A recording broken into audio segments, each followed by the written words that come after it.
All right. Hello, folks. As usual, I'll read to you the last 7 daily inspirations, and then you guys can choose one of them, and we can go from there. The last 7. January 6th, turning hopelessness into hope. January 7th, looking back at our past with peace instead of pain. January 8th, oneness, offering others what you desire for yourself.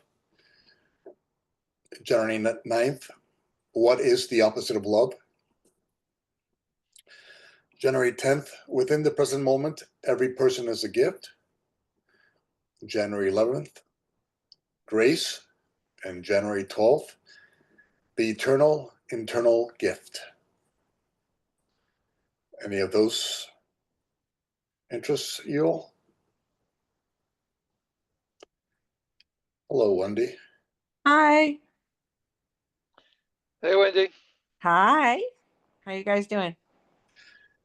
Good. We just finished reading the 7 titles. I'm late. Oh, well. All right. Well, I guess I'll be surprised. Oh, I figured out how to switch me back on. Hello, everyone. Hello. I love the Hi. idea of grace, if nobody else minds. All right, let's begin with grace. Thank you. This is the January 11th Daily Inspirational Message, the condensed version. It's 2 paragraphs long. This is paragraph 1. Grace is the gentle flow of God's unconditional love that continuously feeds, guides, and nourishes our souls. No matter how unworthy we may sometimes feel of God's grace, it forever flows through us, unimpeded by the misperceptions that we may hold about ourselves or this world. Grace dissolves the ego's judgment-centric, fear-based mindset by awakening us from what never was to what has always been.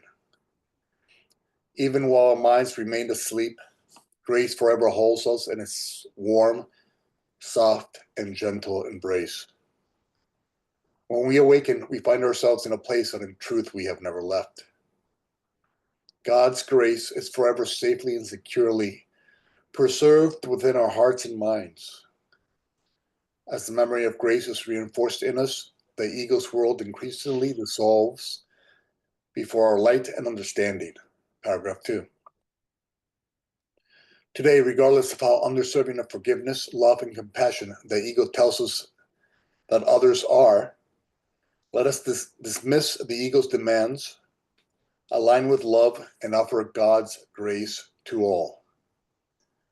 As we do, we focus only on the love that God created them to be. Being all one, as we focus on their loving nature, we reinforce and strengthen our own. When we awaken, what use would we have to judge self or others when we know that only the love of God is real? Why continue to travel the ego's path when we know it takes us nowhere we want to be? Today, allow forgiveness, love, and compassion to become your constant companions. When you do, God's grace will flow through you and throughout your day. Do this and you will realize that God's grace is forever yours because you are forever His. End of paragraph 2.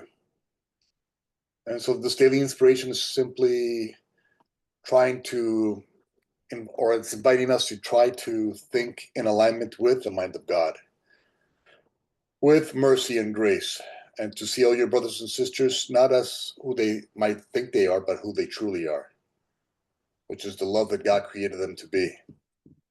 And so it's a way of using forgiveness or overlooking the illusion of who your brothers and sisters think they are, and to seeing only the truth in them as truth, the love in them as true.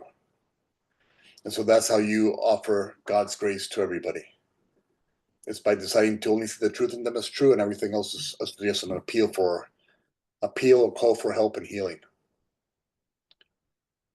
And so that is the basic of this daily inspiration, is let us try and use God's grace to see our brothers and sisters through that same grace. And in doing so, we align with the mind of God, and we achieve the state of peace because we're in a non-judgmental state of mind. Any comments or questions in regards to God's grace?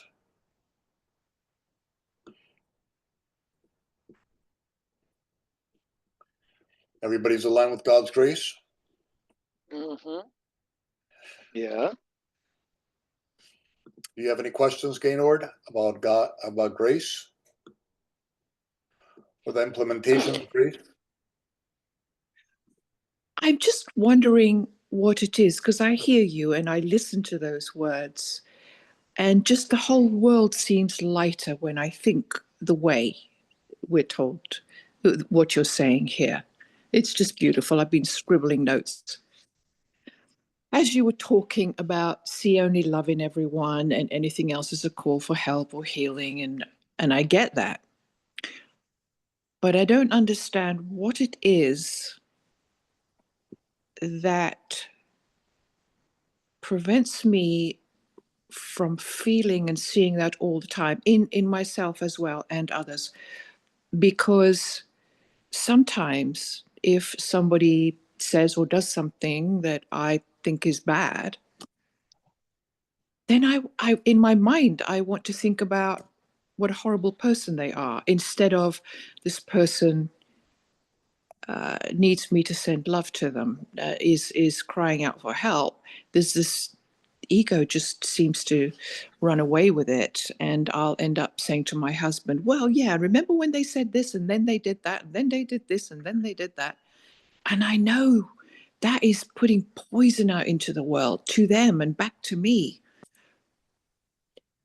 I wish I knew how to stop it before it starts, those negative thoughts back. Am I making any sense? I'm kind of rambling. Yeah. What you want to do is to just practice recognizing when you're out of alignment with the state of grace. And so the Course in Miracles says the ego answers first and loudest, because Oh, that's how we've been programmed by our past to react to our brothers and sisters. And so it's normal. It's quote unquote normal to react in a way that's less than loving, simply because that's what we've been taught. wow. And that's what we've reinforced through our own thinking. And so the idea is not to punish yourself when you're out of alignment with the mind of God. The idea is just to practice recognizing that's not what I want. Mm-hmm. I don't want to support thoughts of judgment or anger or resentment or hate or jealousy or guilt or shame. I don't want to support that. Mm-hmm. So what you do is once you realize that you're out of alignment with grace, Mm-hmm. you just want to stop that line of thinking. Mm-hmm. You want to end the time, focus, and energy that you're dedicating to those kind of thoughts. Mm-hmm. And when you do that, you take away their fuel source. Mm-hmm. And their fuel source is the energy that you give to them. Wow. And so the more you consciously take away their energy, the less and less they will have control over your mind and thinking and day. Mm-hmm. And so you simply recognize when you're out of somebody triggers you. Mm-hmm. Okay. And the ego says, judge them. Okay. But you don't want to judge them because you don't want that poison traveling your own veins. Wow. So you just recognize that that's not what you want. Then you forgive your misperception of your brother, of who your brother is. Your brother's who he really is God's creation, God's loving creation. And Mm-hmm. only what God created can be real or true. And so you forgive your misperception. You align with the mind of God, and you ask God to help you think in a way that aligns with His mind. And the ways that align with His mind are mercy and grace and forgiveness and compassion and understanding. Mm-hmm. And so then you support those thoughts with your time, focus, and energy. Mm-hmm. And so when you feel those thoughts, that you make them a more real part of you. Mm-hmm. And the more you choose those thoughts over the ego thoughts, the more natural and normal that behavior becomes. Excellent. I was just going to ask if that happens the more you do it, the more it becomes natural. I would like to become an expert at it, James. Yes. And so one good thing Thank to you. do, yes. And so to become an expert at something, you have to practice that something, right? Yes. And so what if you now start to offer gratitude to all those individuals who are triggering you? Because all they're really doing is helping you practice choosing love over fear, Wow. choosing forgiveness over judgment. Wow. So when you start to recognize that all they're in truth really doing is helping you practice become who God created you to be, now appreciation starts to become your response to those people who the ego once condemned. And so that's all they're doing for you. All they're doing is giving you another opportunity to practice remembering who you truly are and reinforcing who you truly want to be. And so now gratitude starts to become your response to all those who, quote unquote, trigger your ego, your past programming. Wow. Thank you. That's a brilliant response. I appreciate it. Thank you. Any other comments or questions on grace? Or is anybody dealing with any kind of lack of grace this week?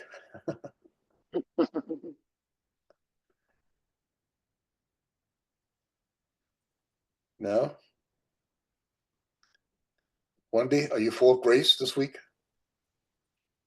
Well, thank you for asking, James. As a matter of fact, it depends on who we're talking about, which scenario we're talking about. At work, I'm full of grace. At home, dealing with my child, maybe not so much. I I have what Christina sometimes calls darts, which Gaynor maybe is referring to sometimes too. If you're not actually saying out loud, but you're thinking negative thoughts about somebody, and I have the same issues with my kid over and over again, and they're not horrible in a larger sense. They're far better than they ever were when I started, but I still get, agitated regularly and or feel disrespected, depending on what it is. Probably the wrong perspective, but I actually don't think it's with intention. I think it's just not the top of her priority list, but I really get aggravated if I come home and there are things that I consider unappealing waiting for me. I just want to come home and feel peaceful. So, it's the same old, same old. I think that what I have to work on is not holding a grudge. Just, I think it's okay to be irritated in the moment that she continues to do things that I've told her are not okay with me, but that are not, necessarily dangerous or exceedingly harmful or anything. I don't like them. So I don't know. You could give me some advice on that along those lines if you want to, just in terms of negative thoughts or irritations about people that you have to share space with. Anything you want to offer up about that one? Uh, sure. Sentence number 1, paragraph 2 says, today, regardless of how undeserving of forgiveness, love, and compassion the ego tells us that others are, let us dismiss the ego's demands, align with love, and offer grace to all. And so that's what you want to practice doing, is no matter how undeserving your ego says that your daughter is of grace, you can recall where your sense of undeservingness has taken you to. It has never delivered to you the state of peace or the state of joy, right? No matter how undeserving she is of grace, if you don't offer grace to her, you never have peace. And your goal is to be at peace. And so it's not about your daughter deserving X or Y or earning X or Y. It's about you seeing her as God sees her. And God sees only the truth in her as true, the love in her as true. And so the Course in Miracles sometimes calls forgiveness is the act of overlooking. And so your goal is to overlook what's not real about her and see only the truth in her as true. Here Okay. in sentence, here's sentence number 2. It Okay. says, as we do, we focus only on the love that God created them to be. And so that's our purpose. In those moments when the ego is trying to trigger us, our purpose is to focus only on the love that God created them to be. Okay, so my question is, if I just feel irritated at whatever it is, general messiness, let's just say, am I out of alignment if I'm having that kind of a thought? I mean, clearly I still love her.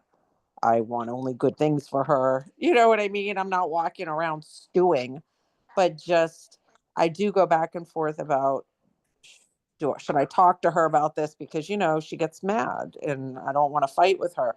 But if it doesn't get taken care of, then I get more aggravated. It seems, compared to the bigger issues that we have, these are nothing. But I am thinking about kind of what we were talking about on Sunday, which it occurred to me that all the negative thoughts that I have, all the moments of, irritation or whatever, that it is releasing unfortunate chemicals in the body, and your body reacts to everything, and so you're putting bad stuff out there into the universe and into yourself. And I don't really want that, but I'm just not sure there's a way to have a frictionless relationship if you live with somebody who just has a very opposite ideal of what matters in a household. Like, she's 19 and a half years old. She doesn't care about housekeeping things at all. Yeah, whenever that irritation comes to mind, you just want to use it as another opportunity to practice forgiveness. And so you don't want to invest your time or energy in irritation, because that only poisons you, right? And so no matter what that irritation is, your purpose is to recall that that's not what you're here for. You're not here to add darkness to darkness or irritation to irritation. And that's what you will do if you constantly focus on that. And on the other hand, you always want to do what brings you peace, right? To lead you to a place of peace, you need to do what brings you peace. So sometimes you need to forgive that irritation, come to a place of peace, and then talk to her from that place of peace, not from a place of irritation. Because if you make irritation your foundation for your discussion with her, then more than likely it's not going to bring peace to any of you two. But if you come from a place of love and peace and make that your foundation, and then speak to her from that foundation, then you have a greater possibility to have peace and support that state of grace. And so it's not about talking to her or not talking to her. It's where do you talk to her from? From That what foundation? that makes a lot of sense. To not to talk to her about it unless I'm coming from a place of peace makes a lot of sense. I think I might be practicing that a little bit, because last week she just got upset with me because it doesn't matter what the issue was, but it has to do with housekeeping stuff. And she ramped up, she got really upset, she started yelling at me, and I just said, look, go tell Kai to pick you up. That's her significant other. I said, leave the house, just go tell Kai to pick you up, because I didn't want it to get worse. And I really was talking to her the same way I'm talking to you. I said, you got to go. You need to go now. Just step outside, have Kai pick you up. You're done doing whatever we're supposed to be doing together, working on the house. Just go. And after she left, I thought about it for a little bit, and I was like, that was the correct thing to do, because I was just trying to avert. It didn't look like to me that she was gonna come back down to a calmer place. It looked like she was maybe, going to get worse, and I did not want to join her in it. So, but what I did was I texted her and I texted Kai to make sure she saw it. I texted both of them, and I said, listen, I'm not upset. I'm not mad. I just did what I thought was the best thing. I thought it was best for us to separate right at that moment, because you look to be ramping up. I realize you get overwhelmed sometimes, you have a lot of things to do, whatever. I tried to be compassionate about it. And then her room. I don't even want to describe it, but basically I just went in there and started trying to fold some clothes for her and texted her and said, I'm trying to clean up your room a little bit for you for when you get home, kind of thing. And I just wanted her to be able to come home and know that I wasn't upset and there wasn't going to be a fight at all. And there wasn't. And she was perfectly fine when she came home, like perfectly happy with that. So that was the best I could do under those circumstances. But I think I'm trying to work more with the internal mechanisms of like what Gaynor was talking about, which is I have the negative thoughts even if I'm not expressing them. The irritated thoughts or whatever. And I think I just need to be more aware of them. And then, like you said, just try to work with them as they come up and not let them take control. Yes, and that does a good job. Well, yeah, I'm just trying different things. Yeah, here it says, when we awaken, okay. Yes, here it says, today allow forgiveness, love, and compassion to become your constant companions. And so, yeah, once you feel the Igor or ego starting to take control of your thoughts, just practice recognizing that. Practice recognizing when your ego is trying to make you lose your peace of mind. And you know when the ego is in control of your thinking because your thoughts are unloving in nature.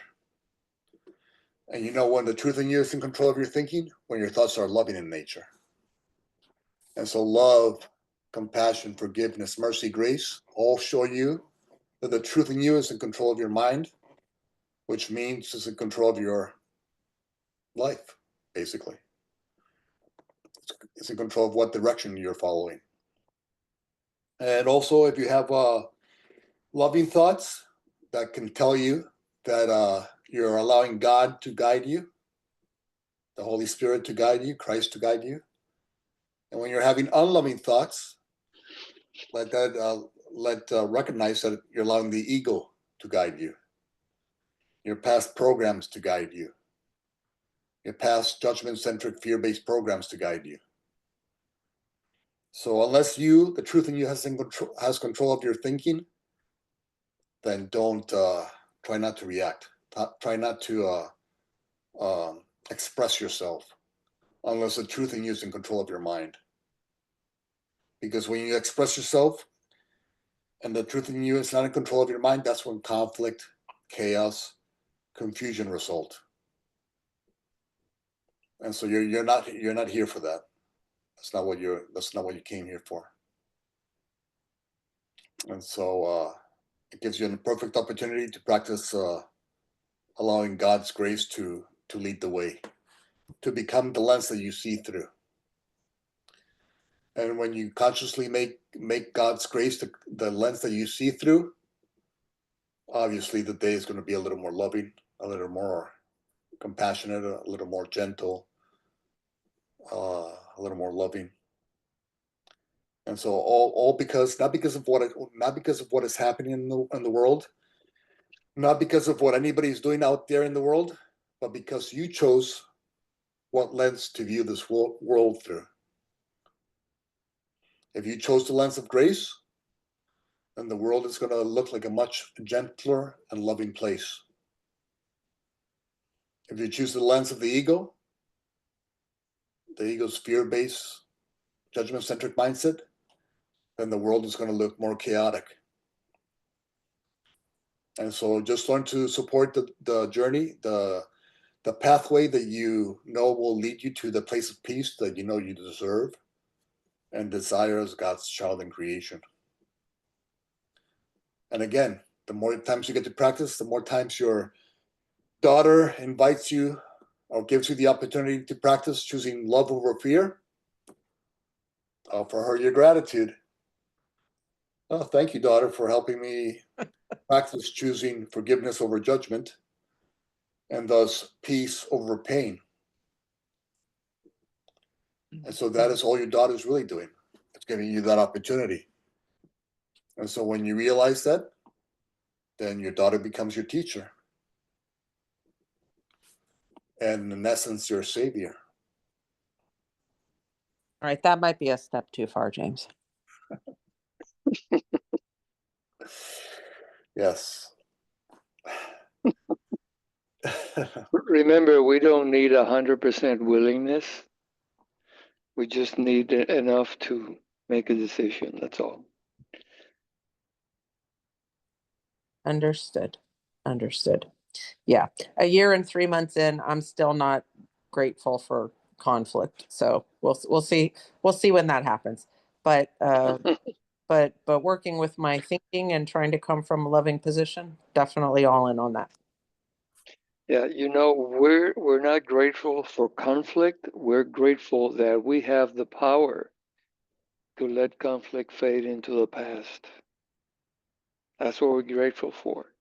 That all things are lessons God would have us learn. Even if there is conflict, I'm grateful that I have the power of decision.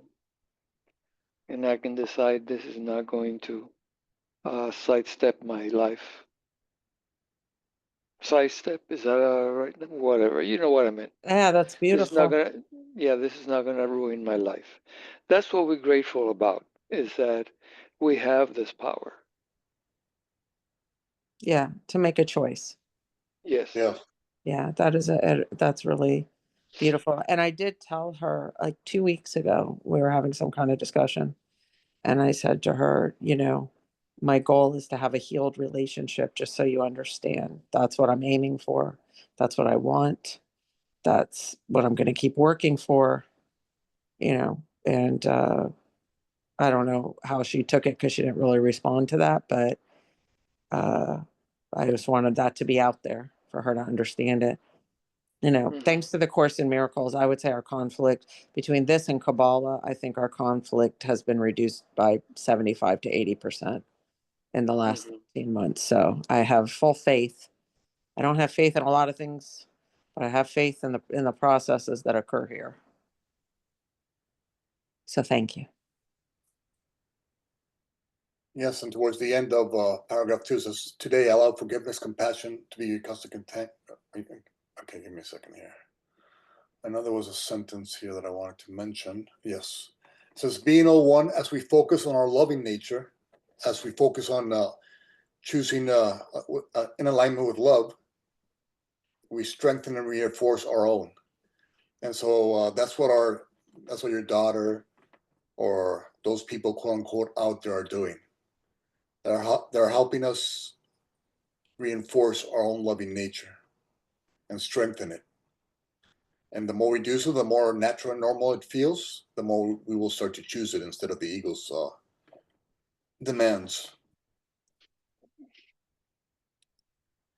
And then we thank God for the free will that we have, that we can choose forgiveness over judgment and thus peace over pain in any moment, no matter how unworthy the ego says that your brother or sister is of that mercy and grace.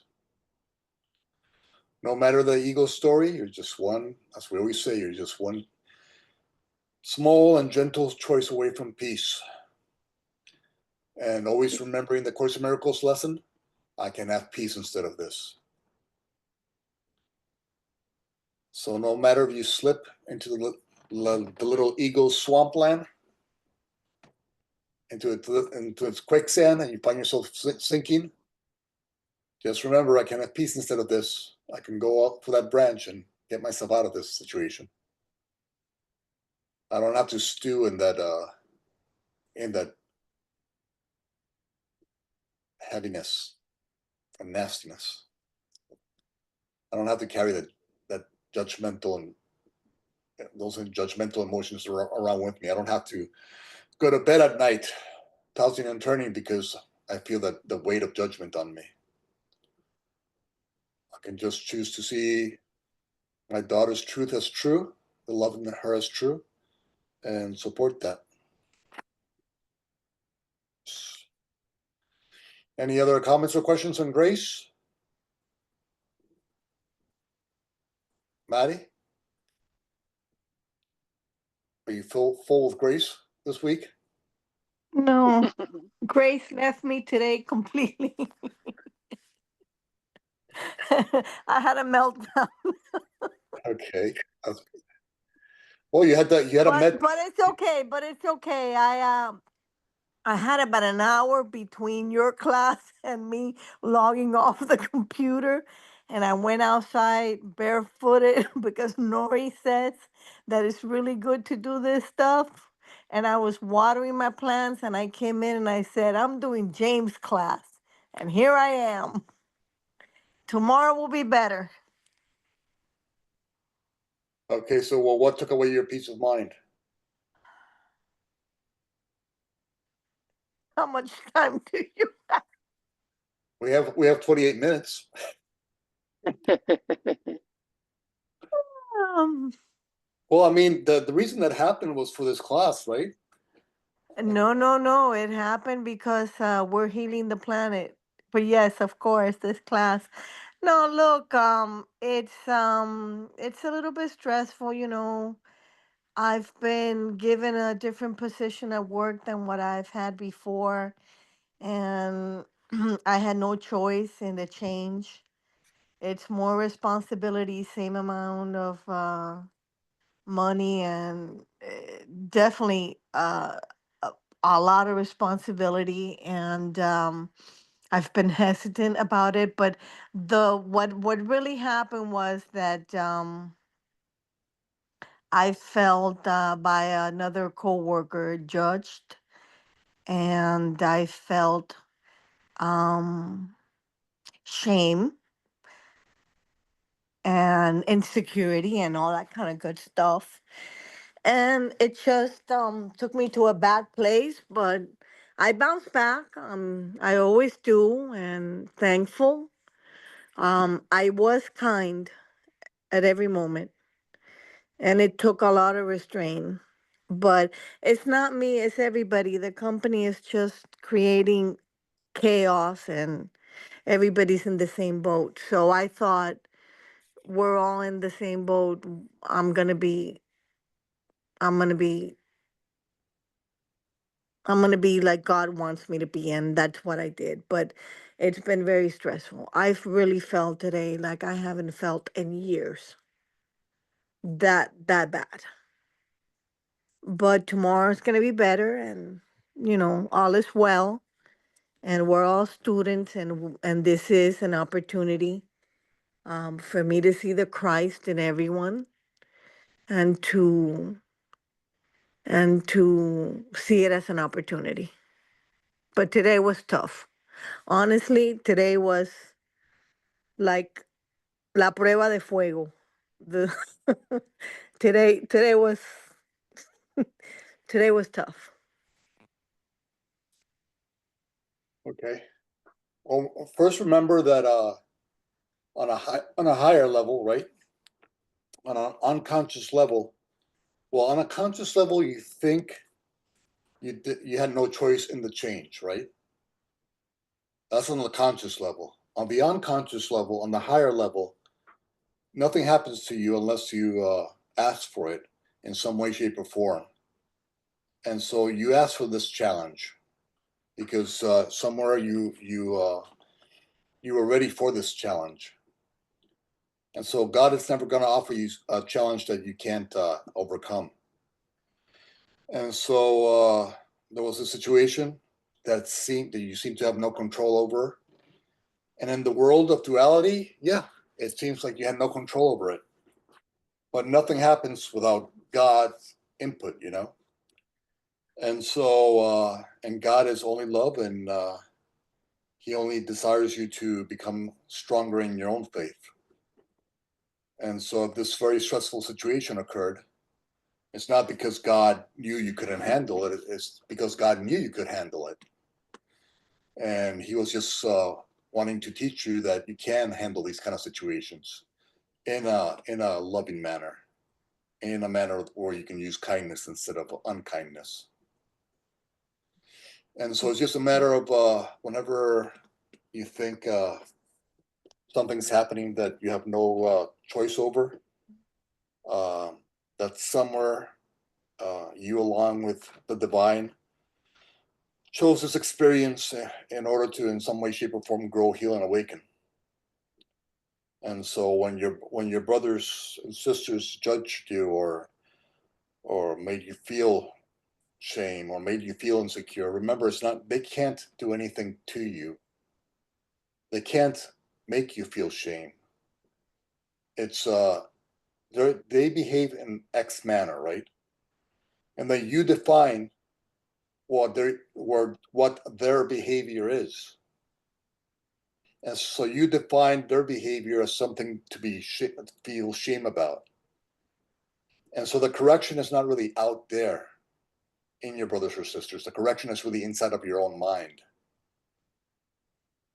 And so if you feel like somebody's judging you, or you feel like somebody's shaming you, just remember that you have control over your mind. You have control over your thoughts. And so nobody can judge or shame you unless you decide that, yeah, they're judging and shaming me. And so realize that what's really happening is that God is giving you an opportunity to recall that nobody can judge or shame you without your permission. And so you have to give permission, unconscious as that may be, for somebody to judge and shame you. And you give permission by defining that experience through judgment and shame. And so the solution does not lie in changing other people's behaviors. The solution lies in redefining what you think you heard or think you experienced. And so if somebody says X, and that X triggers in you the idea of judgment or shame, then all you have to do is change what X means to you. And so instead of somebody judging you, somebody's really calling out for help and healing. If somebody's shaming you, somebody's really calling out for help and healing. And your response, when you align with the mind of God, with that grace, you don't judge those who judge you. You don't shame those who shame you. You forgive those who judge you. You release and have grace for those who shame you or try to shame you. Amen. And so if you look at everybody through love's lens, through as God would, not as your past programming would. Because it's your past programming that felt judged and shamed, as your ego that felt judged and shamed. You didn't feel judged and shamed. 100% correct. Yes. It was your past programming that felt that. And so all you have to decide is, okay, that's my past programming. Answer that call for help and healing. Okay, that never delivers to me the peace that I want. So now I'm going to take back control over my ego, and I'm going to offer love where there's a call for love. And that's what in some ways you did through the act of kindness, because you were kind. But there's a difference. I was kind because I was refraining myself, and I was trying to remain calm, and because like Wendy was saying, the thing is, when you really take this journey, the choice is to extend peace and love, and to avoid the arguments and the constant conflict, because what you want is to be in a state of peace.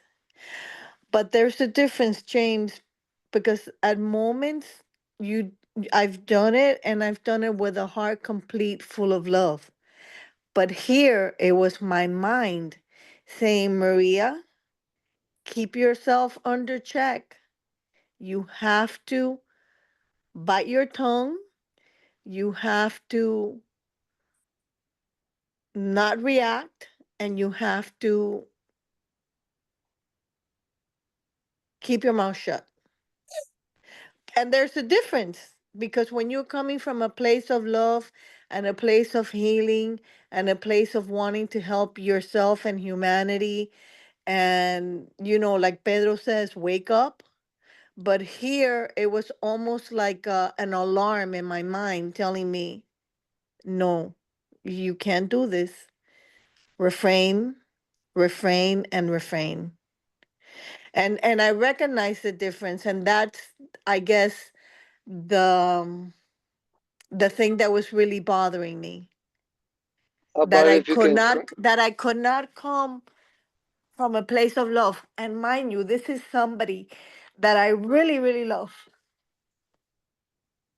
This is a friend of mine that was with me when my mom was dying. As my mom was dying, she was standing next to me. So this is somebody that I truly, truly care. But I couldn't come from this place of love. But at least I refrained. And I'm sorry that I'm crying. how about trying how about congratulating yourself that you could take that step rather than putting yourself down because you couldn't go 2 steps?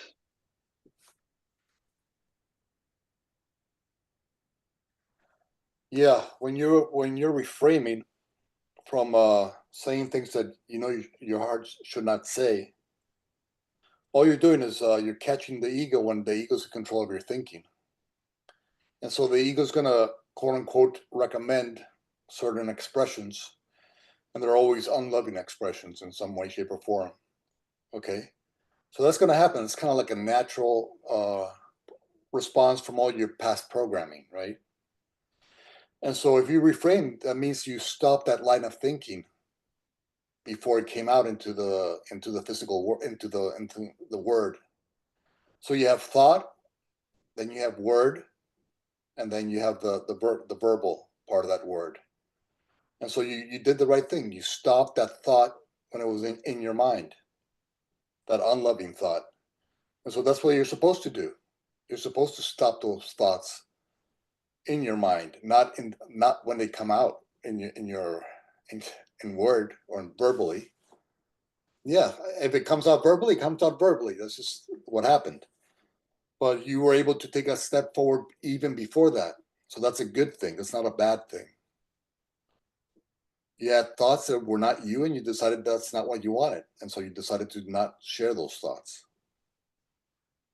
And, sometimes it's not always, it's not, it's not bad to express yourself when you feel in some way, shape, or form that you need to set self-loving boundaries, right? So sometimes you do have to set those self-loving boundaries. Sometimes you have to speak in a way that's less than loving in tone because you have to set a boundary for yourself. And we're all one, right? So if you set a loving boundary for yourself, you're setting loving boundaries for others around you. So sometimes you have to use words that are less than loving in nature, but they come from a place of love. And it's because you're going ahead and choosing those self-loving boundaries. And so, yeah, like Mike said, don't punish yourself for thinking something other than loving thoughts about X or Y person. Just practice recognizing when the ego's in control of my thoughts and take back control of your thoughts from the ego. And then you realize, okay, this person, all that person did was really help me practice taking back control of my mind from the ego. And so thank you, person X and Y, because all you did really was give me another opportunity to practice remembering that I have free will, that I can choose loving thoughts over unloving thoughts, and therefore I can feel peace here instead of pain. And so thank you, person X, person Y, thank you, ego, because the ego itself was part of that process. So there's no need to punish yourself for your experience. As Mike always says, it's perfect. Even when we fall, it's perfect. Wendy, you have your hand up? I just have a quick question. Yeah. Okay, you and Mike have been practicing for decades. My question is, about the ego answering first and loudest. After decades of practice, does it still answer first and loudest? Go ahead, Mike. Yeah, it does, but you don't have to listen to it. All you say is, yeah, dude, whatever. We have a little gang sign in the Course of Miracles. Is this? This means whatever, and it's the form of a dove. It's a flying dove. So yeah, okay. So the ego is going to answer first and loudest. That's fine. What happens is that you diminish the time that you spend entertaining the ego. So year by year, you diminish the time that you spend entertaining the ego, that you spend in anger, that you spend in judgment, that you spend in anxiousness or fear or doubt. You lower and lower and lower and lower that time until sooner or later, you just recognize when the ego is trying to take over, say thank you, but no thank you, and answer with only love. And so, yes, the ego will remain, but it'll be without strength or without any kind of strength. Toothless. It's gonna Thank you. Yeah. Yes, it's a toothless ego. That's what we have right now. Yeah, when the ego speaks up, you just say, yeah, dude, whatever. And then you give it the gang sign, and then the ego knows to run away. Oh gosh. All right. Any other comments or questions on grace?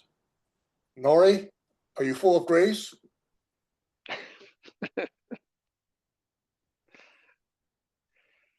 Claudia, are you full of grace this week, Claudia? Just making sure we're all beacons of grace. Yes, I am. Full of grace. um, James, Yes. I would like to share something quickly. Okay. I was feeling guilty these days. These days because can you hear me? Yes, I can hear you. Because I have a friend who passed away last 3 days ago, but I haven't spoke with her for like a month. So I forgot to call her and say good things. And she was in my mind, but I forgot for many reasons to text her. So I was feeling bad, and she passed away, and I was feeling really, really bad. So she got a system, ¿cómo lo digo? How can I say? Eutanasia.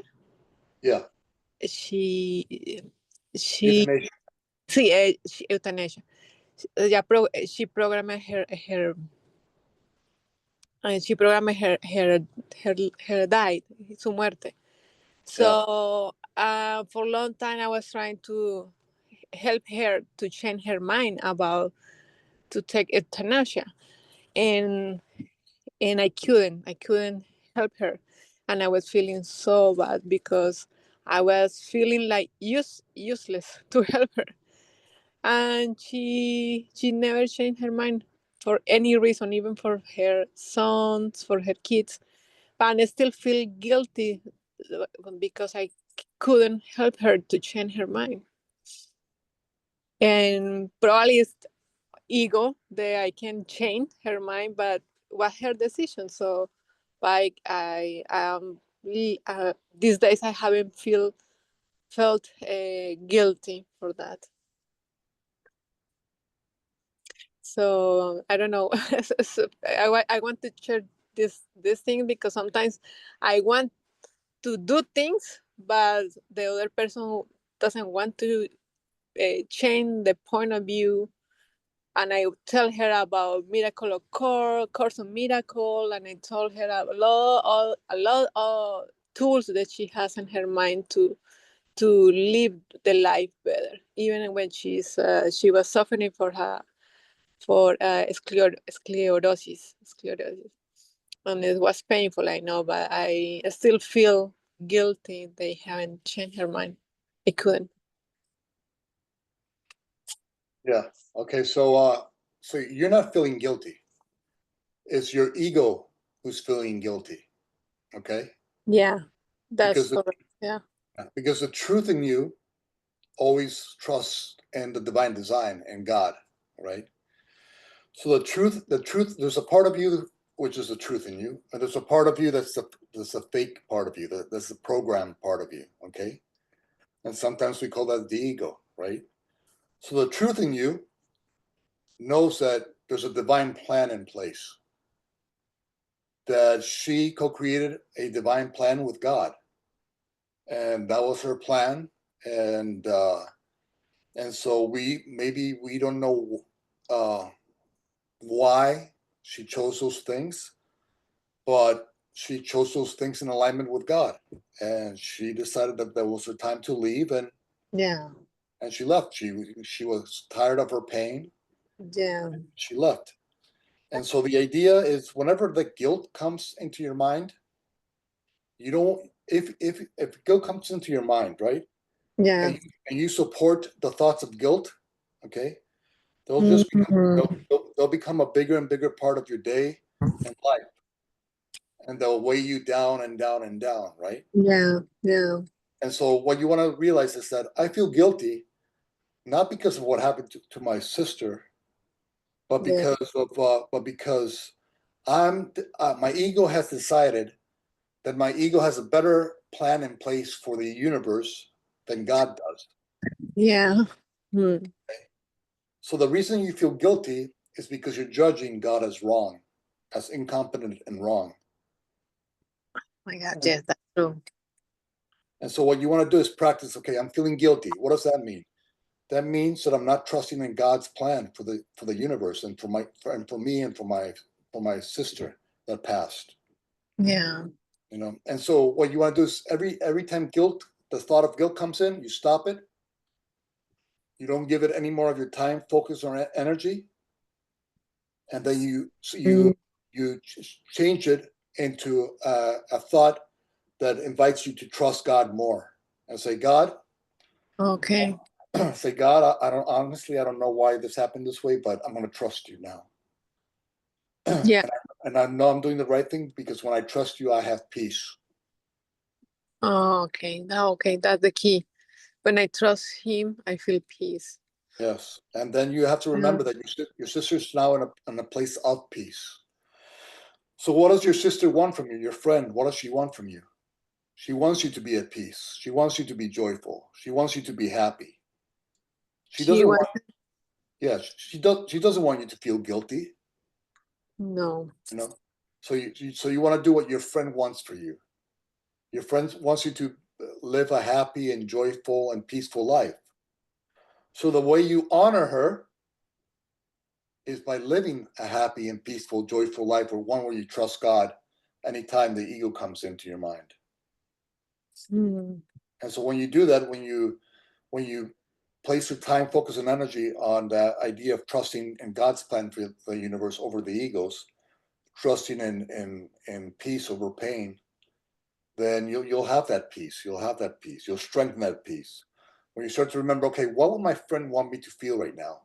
Does she want me to feel guilty or does she want me to feel happy and at peace? If she's in a place of perfect love right now, Yeah. right? She Happy, wants, happy yes, and peace. yes, yes, that's what she wants for you. She wants you to be happy. She wants you to be at peace. She wants you to fulfill your mission as the light of the world in your own unique way. And so that's what she, As yeah, and James that's what, also. I yeah. was thinking. I was trying to help her a lot to change her mind because I was thinking like where she's going, her soul when she's taking away her own life. So where she's going to live suffering. I was thinking like where she's going to be free or happy when she's taking her life. So I was thinking where in the other dimension or how God is going to be misericordia. How you say that? Merciful, merciful. Yeah, about her because I was thinking like probably she takes suicide and she does suicide. So how can God is going to see her? Yeah, Usually what happens is that it's a state of mind of the people when they commit suicide. Yeah. What happens is usually that people who commit suicide, they feel good about it. I'm saying, Yeah. They feel the solution. usually they feel good about what they're doing because in their mind, they think that's the right thing to do for them. And so they feel at peace doing this, even though us in the right-minded thinking know that it might not be the best decision to commit Yeah. suicide. That's never really the answer, you know. Yeah. Yeah. Suicide in reality is never the answer, but for those people who are experiencing tremendous pain or what have you, I get why people Yeah. using knives. Like they do it in Canada and they do it in Switzerland and they do it in Yeah. certain Yeah. yeah. Yeah, it's So legal. It's legal in Colombia. It's legal. yeah.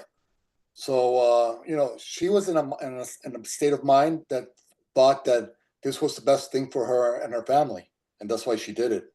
Yeah. So She did. she went to death with a clean conscience and a clean heart. Yeah. And so God understands that. God understands her mind. Oh, okay. With a clean heart. Yeah. Okay. Yeah. Yeah. And Yeah. so God has mercy for that. And so, you know, an all loving God is not going to punish you when you think, even though there may be better ways to think, when you're in that kind of pain or in that kind of hurt, you don't think, or if you're depressed, you don't think rationally. You know, you think that your thinking is rational, but it's not rational. But you Ah, think it's rational. You know, yeah. I think it's like, yeah, that's rational. Yeah. yeah. So Mm, yeah, no, she's in a perfect place, in a beautiful place, and yeah, probably. Yeah. She was a grand, wonderful mother, friend. I mean, in general, she was amazing. yeah, So, okay. This, James, okay. That makes me feel so much relaxed to see that she went with the peace heart and peace mind to do this to the hospital and do this, and she did this. yeah. And she was a good human being, so Yeah, she'll end up in a good place. yeah, yeah. Okay, And thank you, James. yeah, James, thank you for that clarification because so sometimes I've thought about that myself and the difference between people that take their own lives and someone like this that is in pain, that has been in pain and in suffering for a while, and that um, is probably seeing the physical decay and the suffering that her family was going through from seeing the physical decay. And I was in the same opinion as Claudia, that if you did something like this, it would be the same as committing suicide. So thank you for the clarification. yeah. And you got to remember, people who are in depression, even though they look fine, they're not fine in here. You know, either they have certain hormones that are off, or certain chemical distortions in the brain, or they could be they could be unaware of. Let's say they can be schizophrenic and hearing voices, and voices are telling him to kill himself or herself. Yeah, I And, like that. but those are negative entities that do that, especially when you're able to hear those energies. So a lot of times people who kill themselves are in a lot of pain, and there are a lot of confusion, and they think That was that right. suicide is the answer, but it's not really the answer, but they think it is. So, you know, they don't do Wow. it from a place of darkness. They do it from a place of believing that this is the right thing to do. But James, But yeah, isn't what from what you've taught us so far, what I'm hearing is that people are worried that like the soul can't be received by God properly if this is the way they died. But you can correct me if I'm wrong, but from everything the Course teaches, God doesn't see sin, and the way that they're thinking about that is like that it's a sinful way to go. But from what the Course teaches, God would never see sin anyway. God would we've never left. That person never left God. And there is nothing to worry about for somebody's soul. Because from what I was told from the first day, whether you're Mother Teresa or Ted Bundy, we're all going back.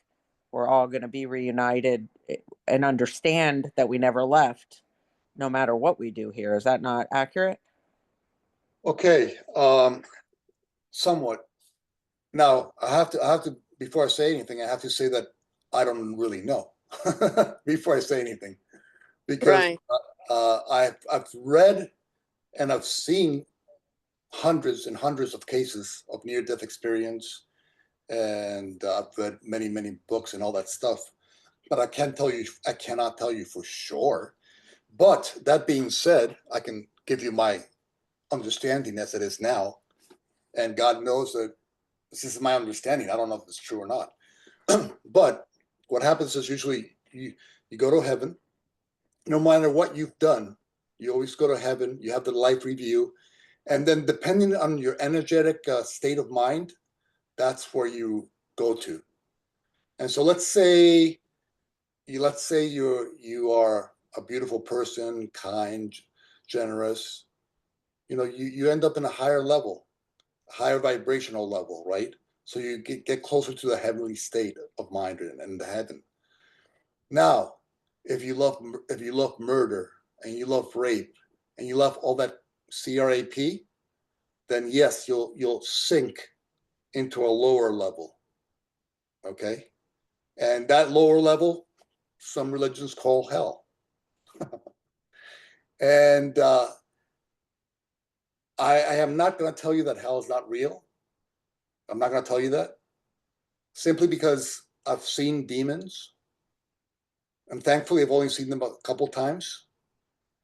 And obviously those things live in a bad place, but sometimes they're allowed to bother us because there's some good that can come from it. And so one time where the last time I saw a demon, I was asleep in my bed, and I woke up and there was a 3-foot demon on my chest. And I woke up because I was having a nightmare. And what happens is that they get close to you and they look at your thoughts from your life, and then they use them to produce some sort of nightmare. And then that nightmare, your fear, feeds them. So they use you like a gasoline station. Okay. And so I opened my eyes, and I don't know why I did this, but instead of being super afraid, like maybe I should have been, I just sent that thing love. And when I said that thing love, it screeched and it ran away. And so one thing that I learned from that experience, because no negative energy is going to bother you unless there's something good that comes from it. And so what I learned from it is that if you give that negativity, that demonic energy, if you share love with it, it has to run away. It can't be in the same room as you, as love, as Jesus, the name Jesus. And Wow. so That's and so like Claudia's friend, who was a good human being, yeah. a lovely person, but at the end of her life, she was a little bit off in her thinking. She'll remain up in heaven because she was a good human being who loved people and was kind and generous, and that's a higher vibration, and so she's going to be fine. Now, if you have a serial killer, and then the serial killer kills himself, I cannot promise she's going to go to a lovely place. But and the thing is that in the spiritual realm, there's no such thing as time. Okay, so there's a possibility that he or she goes to a darker place, a hellish place, but because there's no time, it seems like it's eternal. But maybe they spend some time there and they somehow get cleaned of that stuff that they believed in. So who knows? But just practice being kind and loving. Thank you, James. That was great. Yeah. You were asking, Wendy, what was the question? Did I answer the question? Well, you opened up a whole bunch of new questions, but okay. Well, no, because according to the course, we have projected everything we see here. Therefore, it seemed to me like when you were describing you had a nightmare, and then the demon shows up, it sounded like the reverse, that you made that thing because you had whatever thoughts in your head. I'm just going by what the course says, but I know you read it a little bit differently. But I Okay, know okay, the course okay. does say that God does not see sin. Is that correct? That's Because correct. Okay, perfect. I'm just giving you my personal experience, not the Right, course.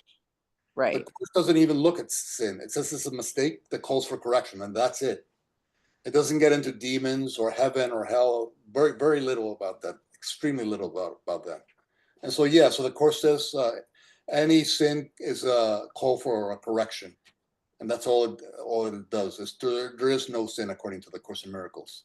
Well, my sense of judgment and grievance enjoys your perception better, because then people who are serial killers don't automatically get to go sit around with God and be like, "Hey, I know you love me the same." Yes, I cannot for sure tell you what happens to those people, but I can give you the idea from what my studies, and that's what my idea for my studies. But eventually, even the worst have to rejoin with God, correct? Eventually, Eventually. when eventually is, it could be thousands of years. Who knows?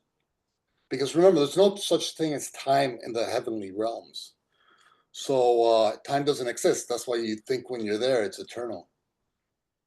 And so, yeah. But that's a whole, as you say, that's another whole can of worms that we can talk about for hours. Yeah, But that's that's not part of the course. it's going to be long time to talk about it. Yeah, yeah.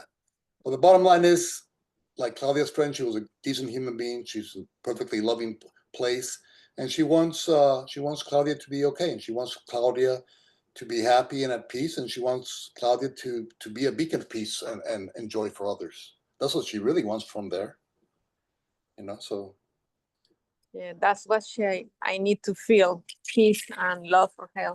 Don't feel guilty. yeah, and there's nothing wrong with praying for her every night Yeah. when you have that feeling that you want to pray for her, you pray for her. Yeah. Yeah. Claudia, do you believe in signs? Do you look for signs? Sciences, can you help me, James? What is the science? Science? Like maybe she loved butterflies, or maybe she liked the number Señales. 8. See, yeah. Señales, Señales. señales. Yeah, I believe it. 100%. Look for a sign from her is what I suggest. My friend died in October, and I am a brown thumb. I kill plants with no regard for their life, unfortunately. No matter what I do, they just drop dead on me. And I had a little tiny orchid, and all the flowers fell off of this mini orchid. And then the week Wow. that she died, one bud bloomed and lasted for 2 months, which is highly unusual. And I thought it was her, and I talked to it like it was her, and it brought me great comfort because I felt that she was visiting me. So Wow. I, Amazing. I just recommend you keep an eye out. And on my mother's birthday, a hummingbird came by. In 3.5 years that I've lived in this house, no hummingbird ever came by. And I was just thinking the day before, she never comes to visit me because my sister sees her in dreams. And I was like, Mom never comes to me. And the day of her birthday, a hummingbird showed up. So Oh, wow, Wendy, thank you. I will. I haven't seen a lot of numbers like 555 these last days. I haven't think about it. It wasn't a sign. And I was thinking about her a lot and even had dreams thinking about her. you saw angel numbers? You said you saw 555? Yeah, for today, for example, I saw 323 and I was working. And then But 4 and then 55. Serious. And I told her, wow. Claudia, those are angel numbers, right, James? Yeah. When you see a series of numbers, that's angel numbers. Yeah, that was insane Well, today. that's fine. Wow. That makes a lot of sense now. And she was asking for me to his her husband. So Oh yeah. yeah, she was asking for me, and her husband called my mom, and my mom's she forgot to text me. She called me and I didn't answer my mom's call. So and then I called her and she said, "Oh no, because she was asking for you." And I, wow, seriously? And then she said, "Yeah, but she passed away." I mean, like she was like a 3 or 4 hours before she went to the hospital. She sent me like a hi, something like she was asking for me also. That's why I feel worse. Yeah, no, I mean everything happens the way it should happen. So it was just meant to be. It was meant to be that way. Yeah, yeah, yeah. Just trust God. Trust that. She told us that she made an appointment for euthanasia in January, but she didn't tell us the day. She wasn't. She didn't want to tell the day to anybody. Yeah. Because she didn't want the pressure. Yeah. Yeah. People keep talking with her. She didn't want that, so that's why she disappeared for a while, and I forgot completely to text her. It was in my mind, but I didn't. Yeah. Yeah. Yeah. Yeah, it was tough situation. And it's first time in my life that I have somebody super close take that decision, taking that kind of decision, big decision. Yeah. But now I feel better. Yeah, that's what she wants you to feel, you know. She wants you to be peace and happy for her. Yes. Yeah. Thank you, James. Yes. Yes. Thank you, Wendy. Any final comments or questions before we close? We could all say a prayer for Claudia's friend if she tells us her name. Claudia, what's your friend's name? I'll say a prayer for her when this is over. Oh, her name is Irene. Irene. Irene? That's it. Irene. Okay. Well, anybody who feels like saying a prayer for her after class ends. Wow. Thank you. I'll send our love to her. Oh, yeah. Thank you, Wendy. All right, folks. Thank you very much. And God willing, we'll see each other soon. See you soon. Thank you, everyone. Have a good night. Thanks, James. Good Thank you, night. everyone. Bye. Bye. Good night, guys. Good night.